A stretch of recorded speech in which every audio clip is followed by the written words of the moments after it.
Ces élèves de la madrasa Ar-Rahma de Mwanatindi effectuent ces gestes pour la première fois.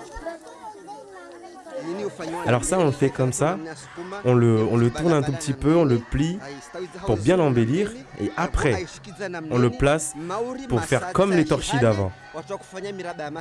Tu le fermes un petit peu pour que ça soit encore mieux. Les aînés leur apprennent comment ils construisaient une cour en torchis à l'époque.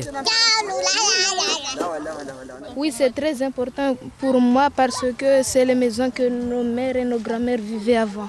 J'ai compris qu'il faut plier et puis on met dans la barrière. Ici, la transmission est le moteur de la matinée.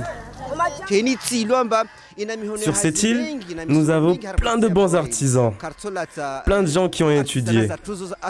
Et il ne faut pas qu'on perde notre artisanat. Il faut qu'on le garde pour que les gens de dehors puissent apprendre de nous.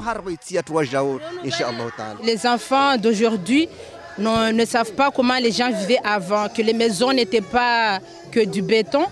Enfin, il n'y avait pas de maison en béton. Et on voulait aussi leur montrer qu'avant que ça arrive, c'était des maisons en terre.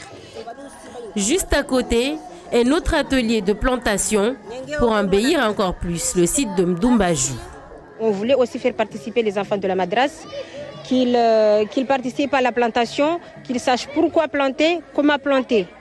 Parce que l'année dernière, il y avait toutes sortes de plantes ici, toutes sortes de variétés, mais beaucoup sont mortes. Donc là, à cause de la chaleur était tellement intense que les plantes n'ont pas pu résister à la chaleur. En fait, c'est une plante qu'on n'a pas besoin de l'arroser tout le temps parce qu'elle peut résister au soleil. Du coup, on n'a pas besoin de l'arroser tout le temps. C'est pour ça qu'on a choisi ce type de fleurs-là. Dans quelques semaines, les enfants pourront profiter pleinement des fruits de leur travail en venant jouer sur cet espace qui leur est dédié.